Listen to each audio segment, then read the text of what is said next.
In the early 13th century, Muhammad, the Shah of Khwarezm, commanded a military machine capable of mobilizing 200,000 heavily armed warriors in a matter of days.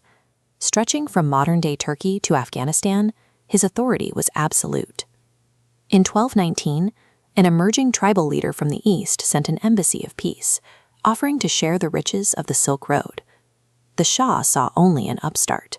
He dismissed the offer, seized the caravan's goods, and sent the surviving ambassadors back with shaved heads, an unforgivable insult in their code of honor. The tribal leader's name was Genghis Khan. Within a year, Khan's mounted archers descended on the Shah's empire, dismantling his cities and capturing the governor who had stolen the caravan. To punish the official's greed, Khan ordered molten silver poured directly into his eyes and ears. Muhammad's vast empire was permanently erased from the map. The Shah's failure was simple. He reacted entirely to the superficial appearance of a nomadic tribe. He relied on his own assumed superiority without bothering to measure the actual temperament of the man making the offer. Navigating social dynamics blindly is a game of Russian roulette. If you assume everyone will react to your slights with passive resignation, you will eventually insult the exact predator perfectly equipped to destroy you. To survive, you have to become a psychological profiler. The most lethal opponents rarely announce their intentions. They wear deep emotional camouflage. Take the serpent with a long memory. In the 5th century BC, a Chinese prince named Chang'e was forced into poverty and exile. Passing through the state of Chang, the local ruler treated the ragged prince with casual, open contempt. The prince showed no outrage. People of this archetype absorb humiliation without a flicker of visible anger. Instead, they file the insult away, quietly calculating and waiting for the moment the power dynamic shifts in their favor.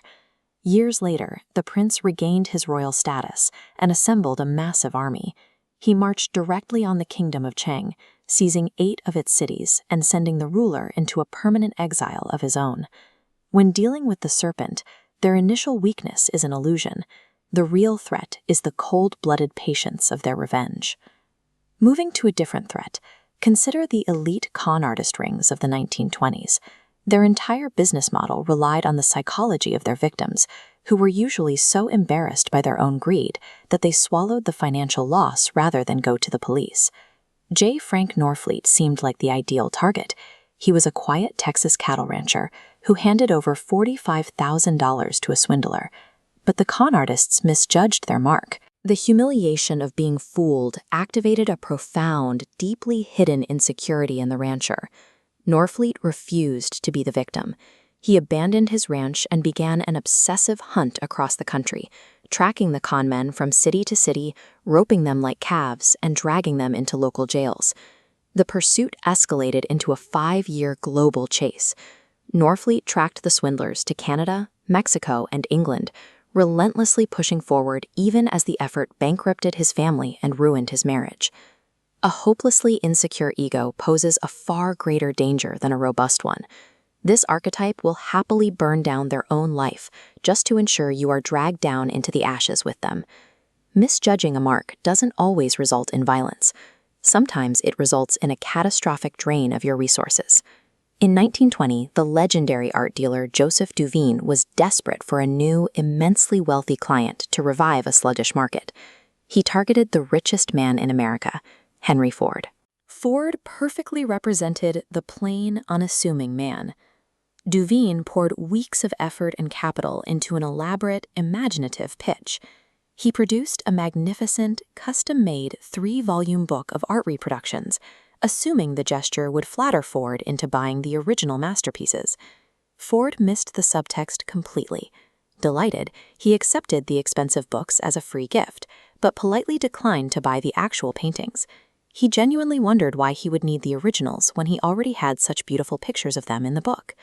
Duveen had pitched a vision to a man who only saw paper and ink. Failing to recognize a literal-minded mark won't kill you, but it will fatally drain your time, your capital, and your sanity. The Shah, the swindlers, and the art dealer all made the exact same error. They relied on their own arrogant instincts and judged their targets based purely on superficial appearances. To further prove how deceptive appearances can be, Consider Mr. Suspicion.